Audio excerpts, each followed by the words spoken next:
Good afternoon and welcome to today's Ad Week webinar, where we will be sharing the NFL's playbook for intelligent creative.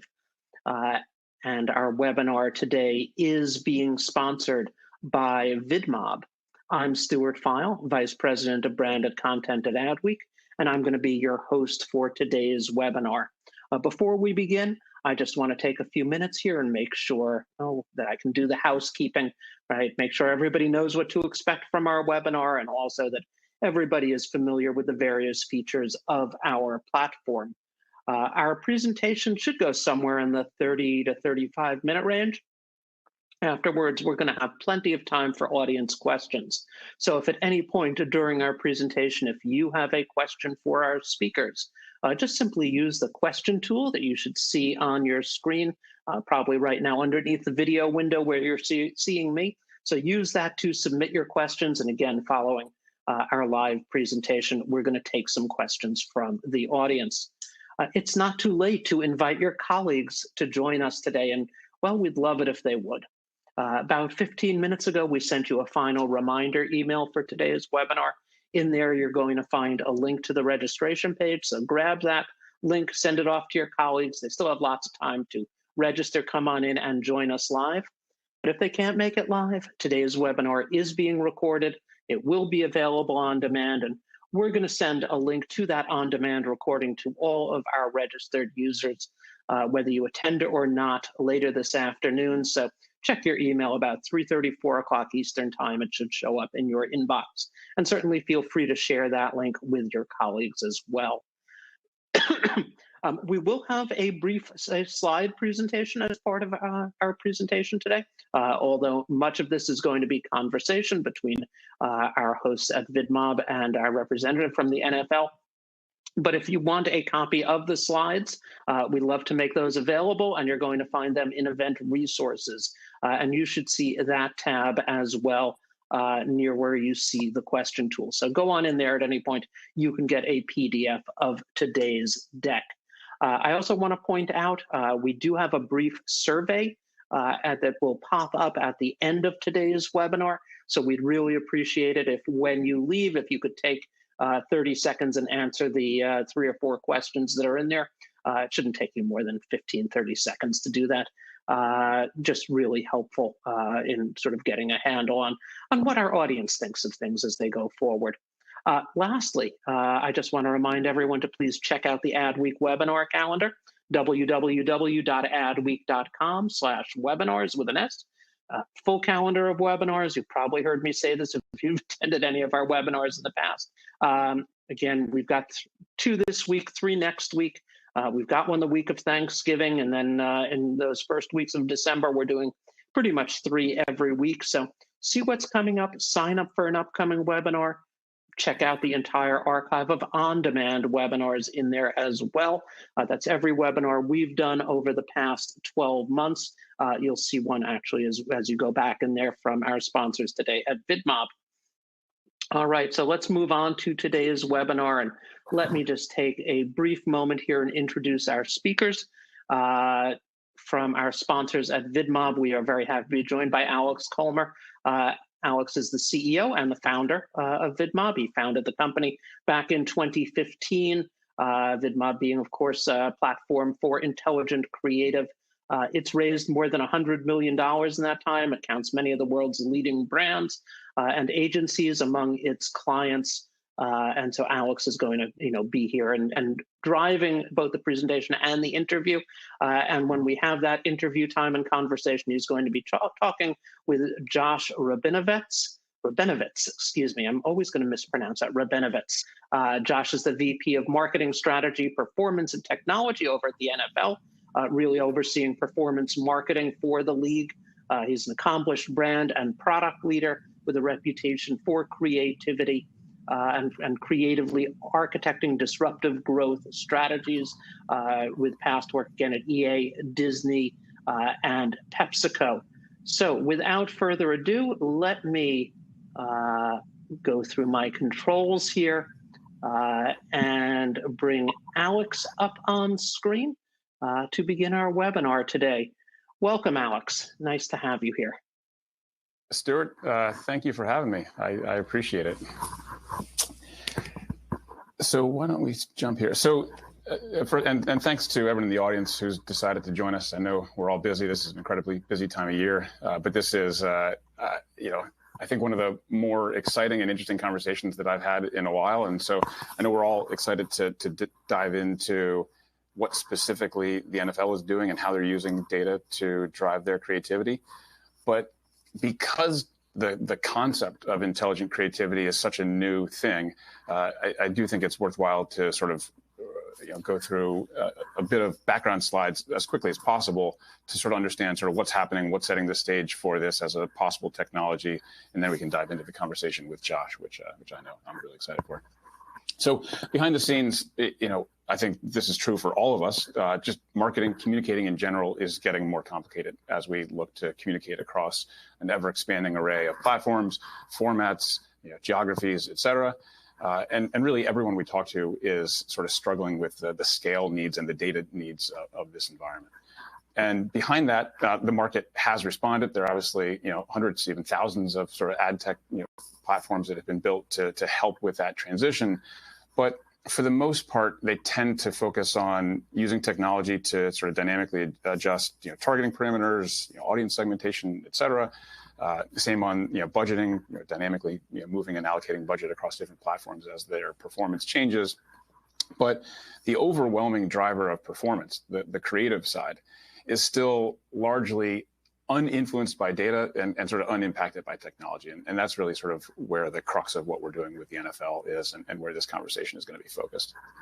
So it's about a partnership that started a little over a year ago to bring data into the creative process and through that sort of evolve the NFL's creative practices for the better. So better performance primarily, but other ways as well. So just a quick look at some of the problems that are actually sort of behind the scenes here. So obviously we're communicating across a wider array of more complex platforms. So figuring out how to scale creative and do so in an intelligent way that's still sort of respectful and adherent to the brand itself is a challenge. As we now have to create hundreds, thousands, tens of thousands of individual pieces of creative, just the sheer sort of workflow challenge of managing all that creative is becoming increasingly difficult. And we're sort of remain in this state where we have more and more data telling us which ads are working. As marketers, I think we all sort of can see, right, ad A is working, ad B is not. But the question we've kind of always had for going back really forever is why? Why is this ad working and that one's not? Or maybe more interestingly, why was this ad working a week ago, a month ago, and it's not working now? Like what's shifted in culture that I now need to be responsive to if I want to continue to perform. And this is really the focus of this conversation is how data is increasingly playing a role in helping that creative decision-making process. And then lastly, this is sort of a newer struggle as marketers are communicating in greater volume at greater speed. How do you actually use technology to sort of set basically a baseline for creative quality and consistency and ensure that all of your messages are sort of adhering to those brand mandatories. So through all that, we've sort of gotten to a world where creative decisions need to be intelligent. There actually is a role now for data in the creative process. And it's not antagonistic. This is not about sort of using data to take over creative and take away the jobs of the creator community. It's actually about sort of empowering creators with information that they didn't previously have access to, and then enabling them to make better decisions. And through that, through that creative data, actually sort of advance their efforts. So the work that we've been doing with the NFL sort of sits on this broad-based technology platform that kind of couples all of these four solutions to each of these four problems together. So there's our Agile Creative Studio, which is a workflow platform to help the process of creating many thousands of pieces of creative and move that seamlessly, smoothly, and rapidly from sort of brief to being in market. Have a global creator network to take any and all insights and rapidly turn them into high-performing, high-quality, sort of brand-specific creative. We have a brand governance platform to ensure consistency across it all. And then, where the crux of this conversation is creative analytics. So the ability to sort of dig into creative and understand it in ways that have really never been possible before. Along the way, and this is something that's important in the relationship with the NFL, we've developed deep partnerships with really the entire modern ad ecosystem, have plugged into their own native ads platforms, and sort of enabled an exchange of data coming back, which helps us enable understanding which creative decisions are working on different platforms and different formats. And in return, we sort of provide higher performing creative to help marketers perform better. So if we think about specifically how this is happening, it's all started with evolution and the sort of advancement in the fields of AI and ML about 4 years ago, where we got to a point where we could actually sort of programmatically ascertain all of the various creative elements that exist within a piece of content. So if you think about a 10-second ad or a 15-second ad, each frame has a variety of things that are happening in it. There's text pacing and there's speech. There's certain messaging. There's contrast between logos and the foreground and background. There's gaze direction and emotions of the actors and actresses. All of these things increasingly can be understood with data, and through that you build sort of a large data set of creative attributes. And then you can actually take that creative attribute data set, which is literally trillions of data points, and compare it with the various performance signals coming back. So in the case of the NFL work, a lot of these signals are measurable through the platform APIs. And when you cross those two, you can actually get to insights on specific things that are happening. And so that's sort of the root essence technologically of what's happening here, is we're sort of taking two different types of data, crossing them, and through that getting to insights about how and why different creative decisions are either positively or negatively impacting performance. What we've seen is that when marketers, when partners of ours actually use data to impact their creative decision making, the results are essentially staggering. So we've seen sort of like 2 to sort of 5x increase on ad spend, sort of a broad-based, almost doubling in sort of just sort of general marketing ROI, and sort of a doubling of click-through rates and view-through sort of like engagement type metrics. So when we look specifically at the relationship with the NFL, who we have now been working with for over 12 months across a variety of league and team initiatives, let's start to dive specifically into some of the results of that. So there are thousands of insights that have been generated through the course of this partnership, but just a couple of sort of samplings that we've seen. First, one of the things that we identified was that calls to action that had sort of really tight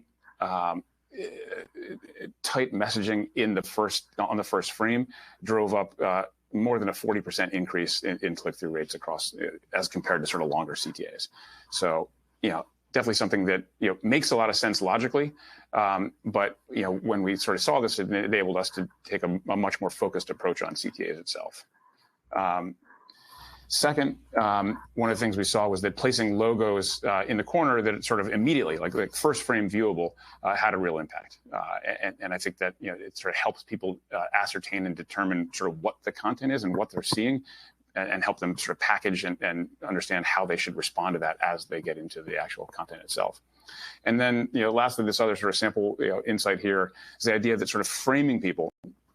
And the key here is understanding the distance to camera, right? Because as viewers of content on platforms, we're sort of used to seeing people at different lengths away from camera, and understanding what that appropriate distance is can have a really dramatic impact on how people respond. And so in this case, sort of framing people at the right distance and actually having their gaze direction directly ahead as opposed to off to either side, boosted the performance by literally over 120%. So it's sort of enormous impact of just understanding, basically distance and sort of visual focus.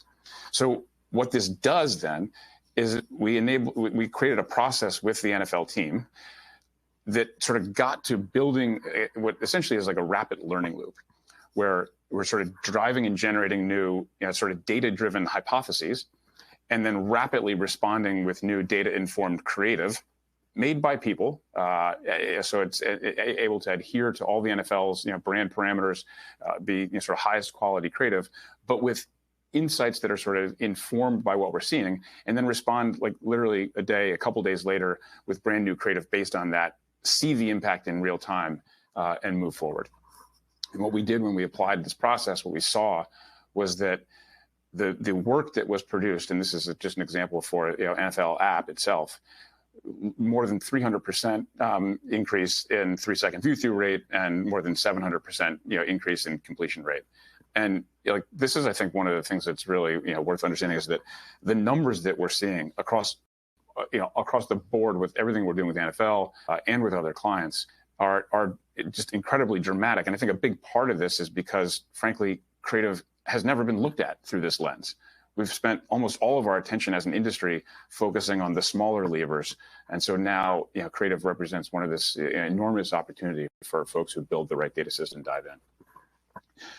Holistically, across all the work that we've done with the NFL, again, the numbers are really large, right? So this is looking at basically all of the work that we did on Facebook, drove more than 100% increase in sort of click-through rate, more than 200% increase in engagement rate, over 400% in sort of video completion rate, and then sort of a lowering in sort of the cost per view. So obviously, we are excited to continue to push forward and hopefully even increase these numbers with the NFL. So from here, I'd like to call in Josh, who's been our partner there through all of this, and start to get into, I guess, like a little bit of like how we got together to drive these dramatic results. Josh, are you there?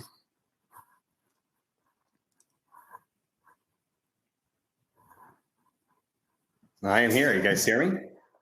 You see me? I'm reading you loud and clear. Josh, first of all, thanks for joining. It's you guys are incredible partners. As someone who sort of grew up being an enormous football fan my whole life, this is kind of like a dream partnership, and I'm just excited that you, I'm excited that you allowed us to work together, and that we can start to talk a little bit publicly about what we're doing together. Awesome. Sentiment is likewise. You guys have been terrific for us, and just have been able to flex and move at the speed at which we move at, and the breadth of initiatives that we've had. Some are 2-day flight campaigns, some are 2 months in length, but you guys have adapted yourselves quite well into kind of our world. So thank you for that. Yeah, well, listen, it's entirely our pleasure. So maybe before we dive in, I'm curious. I think we're all in the wake of everything that's been happening over the last couple of years with COVID. For me, at least, sports is part of the way that I kind of got to a sense of normalcy. So just seeing the NFL, back and bigger than ever this year is just awesome. And so, thank you for that. But I'm curious. Where do you and your family stand? Do you guys have a particular team you guys root for? Or is it who do you like?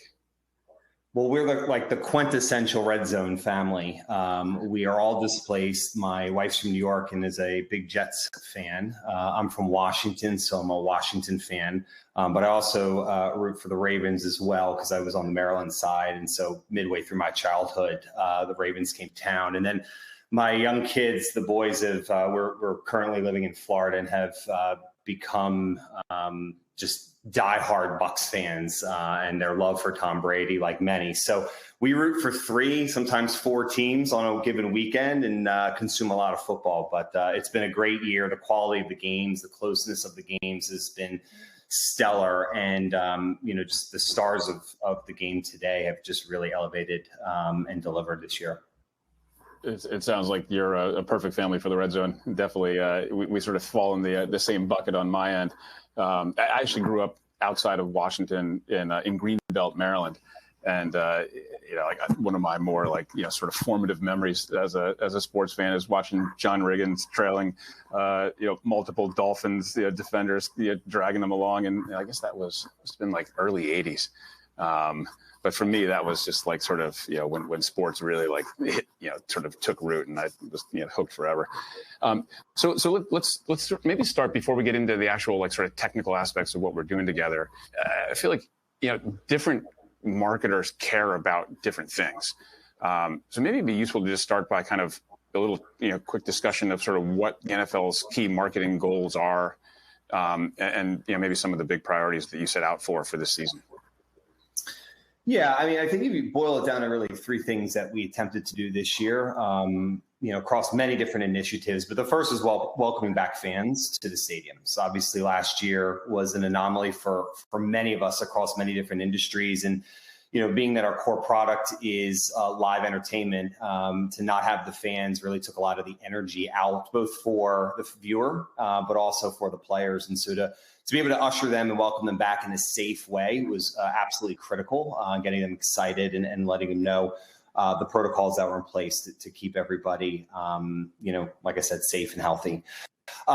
Two, we continue many years and an amplified effort of our cause work.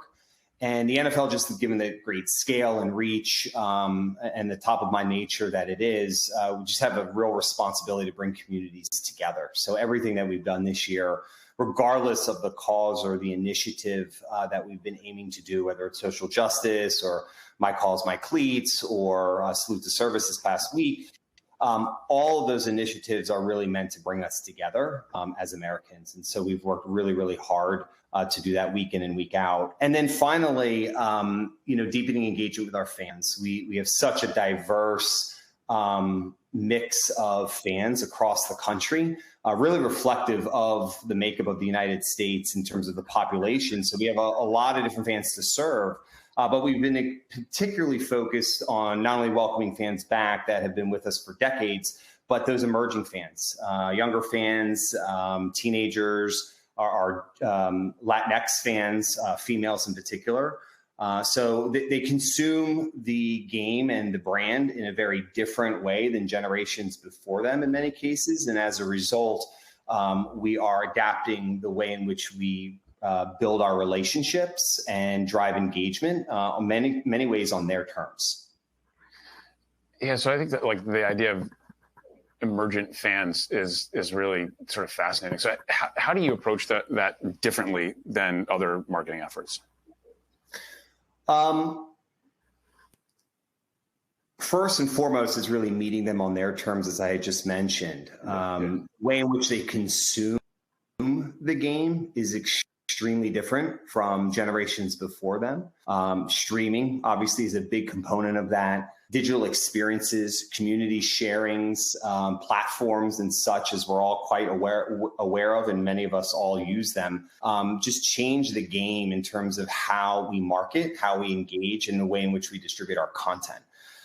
So that's been probably at the forefront, is just really adapting, right? And having that balance where we're still able to engage and build those relationships with our legacy fans, but also ushering in and welcoming in fans that have very different behavior. So that's been, a challenge and an intersection for us in terms of building new muscles and capabilities. The other way in which we approach them, these emergent fans, is really ensuring that football remains at the center of culture in this country in particular. And that's not just the game. That's how the game is integrated within music and, gaming, which is obviously, transcends many different generations, but is particularly of interest with youth and many audiences alike, as well as fashion. And how does NFL relate to, apparel and streetwear and fashion in general? To us, it's important for us to be relevant culturally in those disciplines as it is within sports and entertainment largely. And then finally, we've taken an added approach to how we market to our fans, particularly emerging fans, which is using motivations and not just relying on past behavior, but leaning into why fans want to come to the stadium for a game, why they tune in, why they watch Red Zone versus another means, why they consume a game through highlights versus maybe watching the 3-hour broadcast. There are groups of individuals that have, they answer that question differently. And so ensuring that we have the right assets, right creative, right message, and the right channels for those different audiences is a monumental task. And that's a large part of why we've leaned on VidMob over the last year and into the future. Yeah, I mean, it's just like, to me, it's just sort of like difficulty upon difficulty upon difficulty, right? It's like, looking at myriad and expanding channels. And then when you start layering in things like a motivation-driven creative, just the sort of scale of that is daunting. How, I guess the question I have, and this is probably something that would probably be useful for a lot of folks on the call, when you think about the sort of scale needs of that, as we move away from kind of a one-size-fits-all creative universe to more of a motivation-driven or sort of a much more sort of customized creative, how have you found that you can use technology and not just VidMob, but just like technology in general? How do you sort of make it work? Yeah, I mean, I do wish there was a one-stop shop for this challenge. As you said, there's a lot of different technological means that we need. Sometimes it's unique by channel. But at its core, it's how do you deliver the right message to the right audience at the right time? We always say, kind of in quotes, one story told many different ways. And for us, it could be hundreds, if not thousands, of different assets to tell the same narrative. In the past, we've essentially delivered the same narrative one way. And as we're learning, there are different ways in. And so ensuring we're leveraging those baseline creative, the baseline message, but versioning our assets in a bespoke manner, whether that's team specific, player specific, messaging deltas, channel differences that we need to take into consideration. Very quickly, a single campaign can mount up to, dozens, in many cases, hundreds, if not thousands of different assets. Now multiply that over, 20 or 30 different initiatives over a 6-month span. You need an army to deliver your marketing assets, which is the challenge for us. And then you multiply that by our clubs. And so the use of data and technology and doing it in a very intelligent, smart way, where we're able to optimize the performance of these assets and campaigns and iterate on them.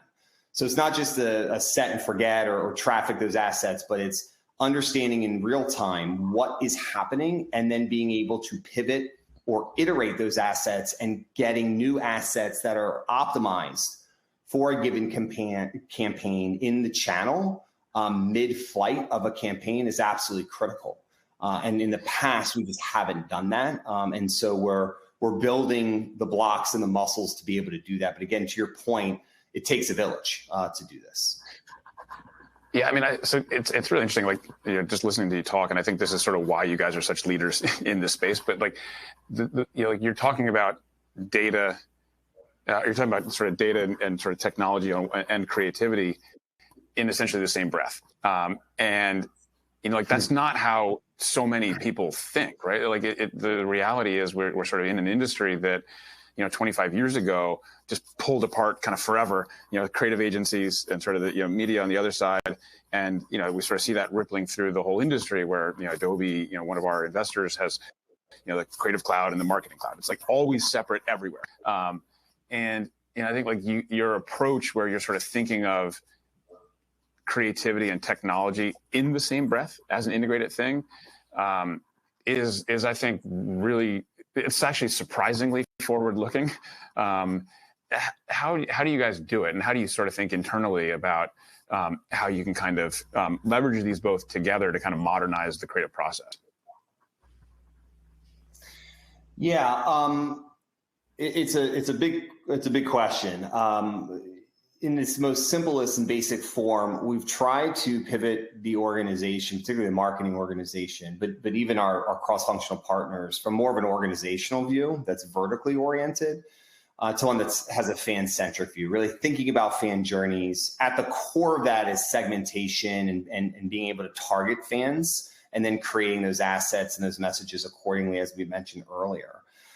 So we have a creative team, we have a data analytics team, and then even a subset of that would be our audience activation team, which is really looking at the models, looking at the segments, how they're performing, and building the right segments for a particular campaign. And then using the technology available to us, whether it's dynamic messaging software or AI and machine learning software for delivery purposes, to to continue to optimize and deliver the right message, as I said earlier, for the right audience. It's dizzying when you think about it. We're not trying to boil the ocean. We're trying to take baby steps. We often say crawl, walk, run. We're somewhere between crawling and walking right now. We certainly have not figured it all out, but we are making meaningful strides. Some of the examples you had showed earlier in the slides. But in every single instance where we have taken this approach, we're getting faster, we're getting smarter, we're able to lean on the insights and analysis from the previous campaign to start at a higher floor and lift the ceiling even higher. And yes, we find some assets that just they don't perform very well. They're duds. And in things that sometimes you think are intuitively are the right things to do, often are not. Language versioning, as an example, just was something the industry did for 20, 30 years. It doesn't work the way we thought it worked in the examples and in the case studies and use cases that we have found. There is a role for language versioning, but it really comes down to who you're targeting and who you're going after. So it's the number of things, but it's an always on muscle that we're trying to build. And as I always say internally, it requires coordination and collaboration across multiple verticals and multiple groups, which is why we try to pivot that lens from vertically oriented to fan-centric. Makes a ton of sense.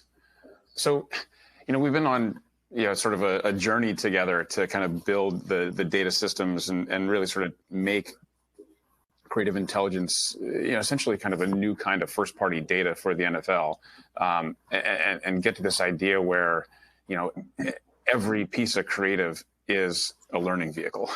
And so I guess I'm curious, now kind of a year into this journey, do you have, can you share any specific creative insights that have been uncovered that are kind of, more interesting or surprising, things that sort of stick out in your mind over the past year? Just in terms of our learning, the foundational insights that we've garnered, background color, different segments resonate with different background colors. Sometimes you also have to consider the channel, right? And what is going on in the channel, particularly in news feeds and social media feeds and such, where, your campaign might have a red palette, but you might need a secondary color to break through. Sometimes you don't know that until you're into the campaign. You don't even think about that. And so it's those foundational learnings, where to put the logo, at what size. We also look at the imagery. We haven't spent a lot of time. I think intuitively you're always leaning toward helmets off. To your point earlier, look at the camera. Those are good building blocks, but it doesn't mean that it always works in every single instance. We found in some cases, depending on the campaign, that helmets, and more importantly, three-dimensional helmets, may be better for a respective audience than players helmets off looking at the camera. And so really just depends, again, back to who we're going after and what is the context in which that asset is being presented, or channel, if you will. You mentioned earlier about CTAs, often an oversight. Is it buy now? Is it buy tickets now? Is it get tickets now? What is the right vernacular? What is the right size of the button, placement of the button? All those things. It's in aggregate. If you're able to move the needle 1/10 of a percentage point or a single percentage point, when you add it all up, you could be talking about 10, 20, sometimes triple digit differences in terms of deltas, if you will, from where you started to where you are. So we try to look at everything. One quick example for us over, I guess it was the spring of last year, was youth participation.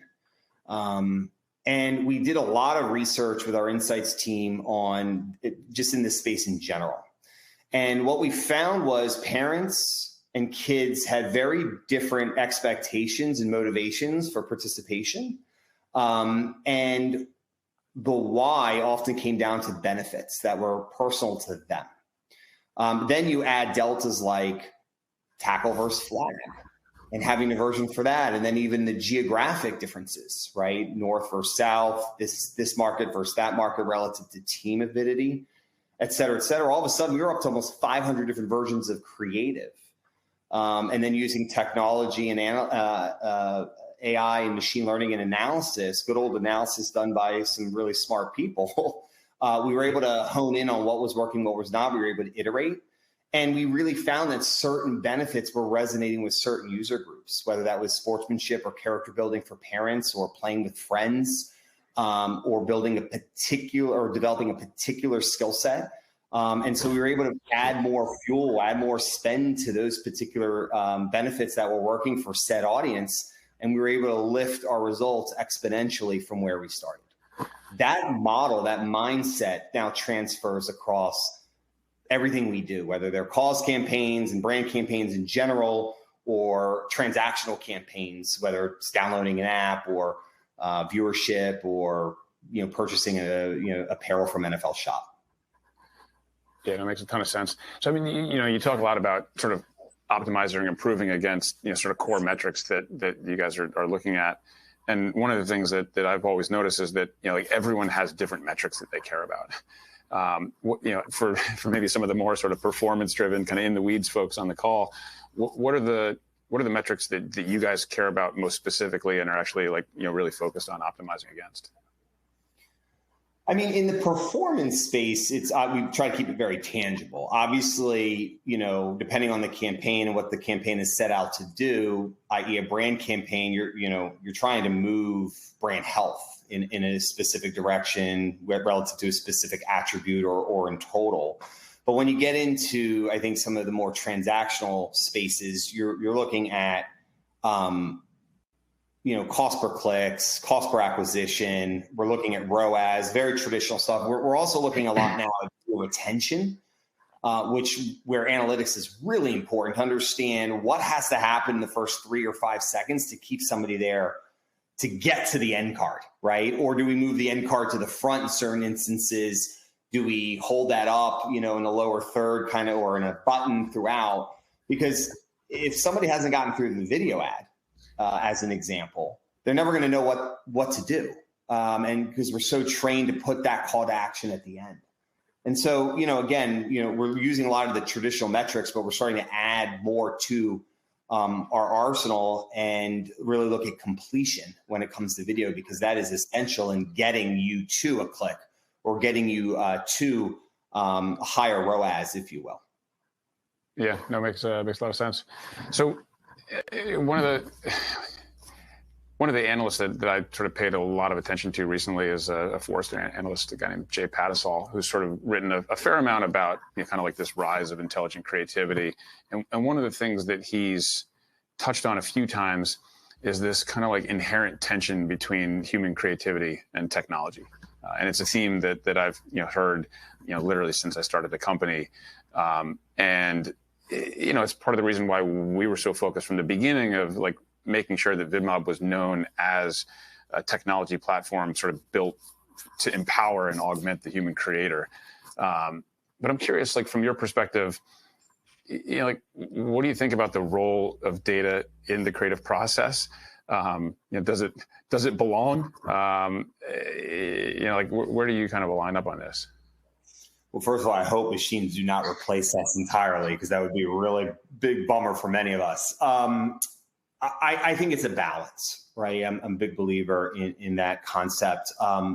What I always try to articulate internally and with our partners is to remove as much subjectivity as possible through the use of data. Follow the data is a common, I guess it's a cliche, if you will, that many talk through, but it's really about getting to data-led objectivity. Nobody knows what the right color is, what the right button should be, what the right image is, right? We all have gut instinct. But if we can follow the data, we can actually get to the right answer. Where I think machines can't go is the emotional space. Because ultimately in marketing, if you're effective through marketing, it's not just because of functional benefits, it's because of the emotional connections. How often have we bought something that we know is not better, but our connection to the brand or the cause is powerful.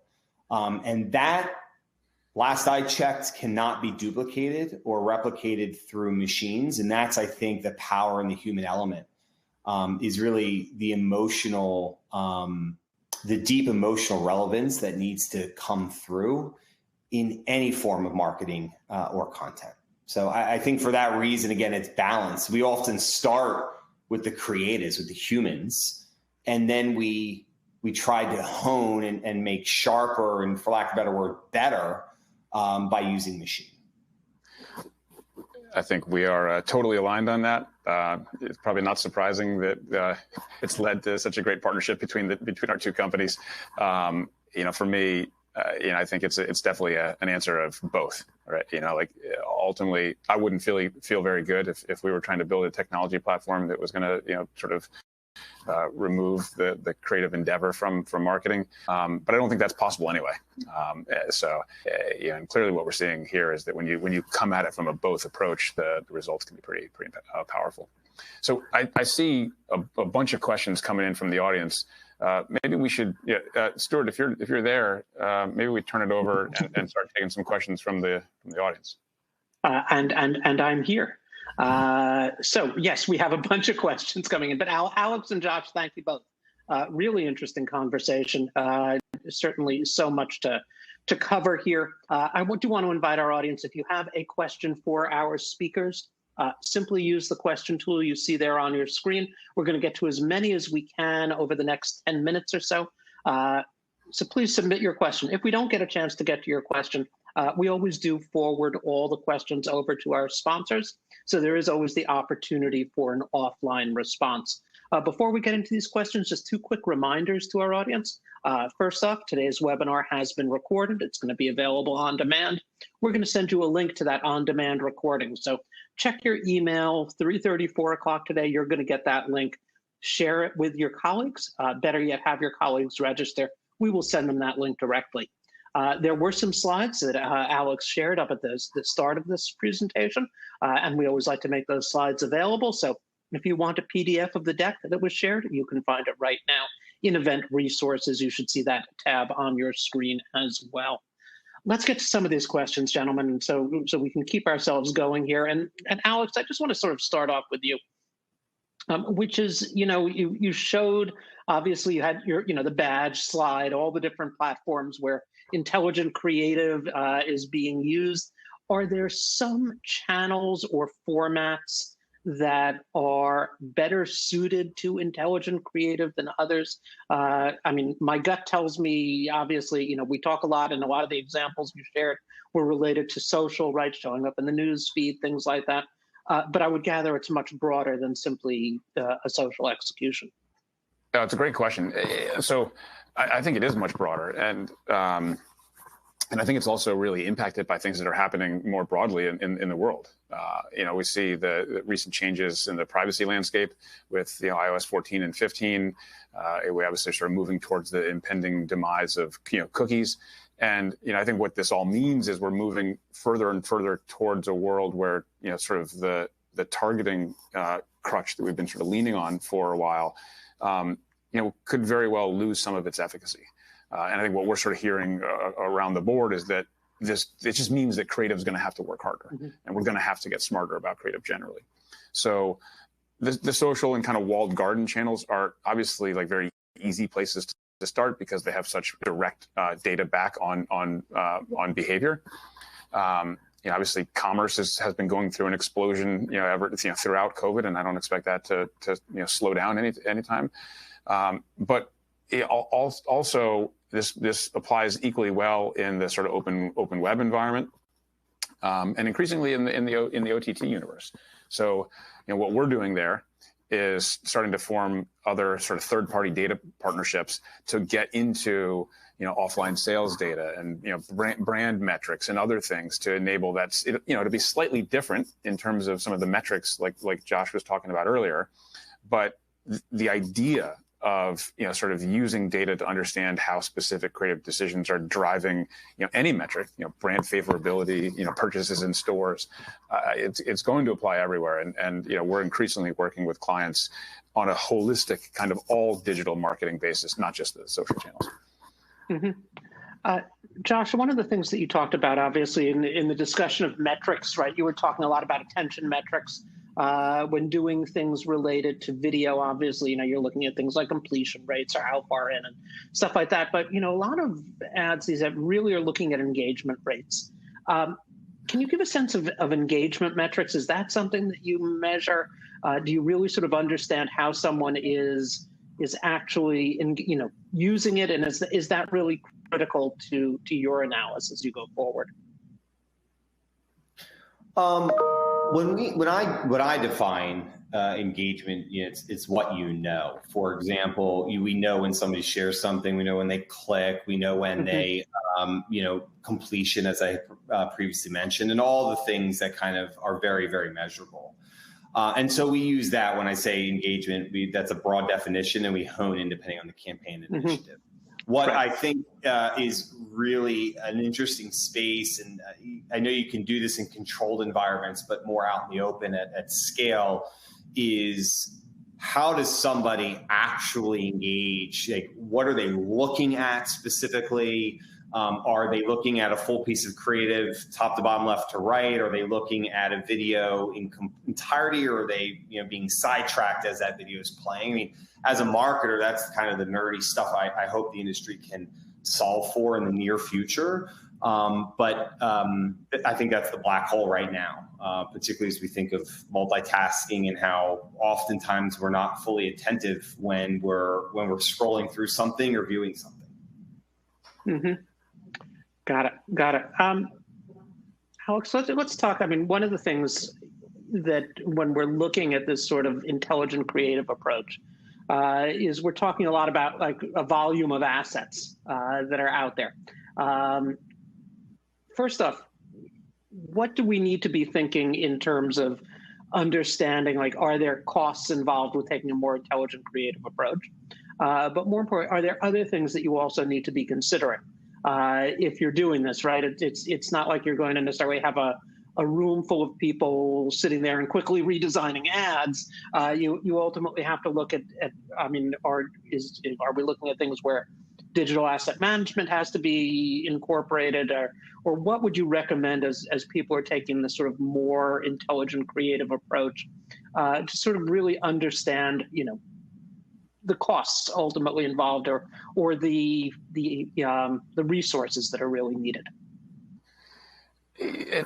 Stuart, it's a great question. I think that this is one of those truly transformational moments for marketers. But that does come with transformation isn't just like flip a switch. Like there are certainly a number of things that have to happen to sort of fully enable this. We are talking about moving into a world where we're achieving technology leverage in our and technology efficiency and technology intelligence in our marketing efforts. But you can't get there without the underlying technology. And so I think the first thing that has to happen is that people have to understand, all right, well, what is the specific tech stack that I need to build? Clearly, a digital asset management solution is going to be important, but then can you integrate things into that digital asset manager so it actually becomes an intelligent dam, so that your assets are actually like scored in there, and before you even traffic them, how well are they designed for the channels you're going to market them on? What is like the likelihood of success for this particular asset on Snap or on Facebook? Or do I need to make some changes before I start and start kind of wasting money? So I think one of the things that we're seeing, and Josh and I have a mutual friend, Jeff Filiberto, who works for us, who's actually helping marketers think through how do they transform their org, how do they build the sort of internal processes in place to kind of undo the way we've been working for the past 30 years, and as Josh was talking, truly integrate data and creativity together into one place. And the good news is it's not like you need hundreds of different pieces of technology, and you really can sort of solve the stack fairly easily. But it's not just about moving people around and saying, hey, now we're a more scalable org. It really does. Like, it's one of those things where you sort of can't get there without putting the pieces together. Right. You need are there certain skill sets that and Josh, I'll direct this to you, that you realized you didn't have, that all of a sudden you needed to really do this more effectively? Right, it beyond the everyone is a performance marketer mantra of the past 18 months. As we do this, I mean, has that had an impact, or again, are your creatives really open to sort of understanding this? I would gather it empowers them a great deal. Well, to the first part of the question, I think one of the key things that you need people who understand how to activate audiences, right, at the core. And that's people really understand how to do segmentation appropriately and then match creative. That is not an easy skill set to find and recruit for. We have been very, very fortunate with those that we've brought into the organization, but that is a key skill set that many companies don't have. In terms of the more common skill sets, it's bringing them along for the ride, right? It's like seeing is believing. And I've done a couple of runs now where you introduce creatives to different campaigns that they're working on, and you show them the process A to Z, so they're not just seeing one side of it, but you really kind of bring them through the journey, if you will, make them believers. And then they start to see, wow, wait a minute. So I can create two things, move on to the next thing while you guys are over here iterating 1,500 different ways on brand. That's a creator's dream, because the last thing a designer wants to do is have to, create 15 different versions of something by simply moving and flipping out logos, right? That's not exciting to them. One of the things that VidMob has been able to do for us is use that creator studio to offload the versioning and the iteration.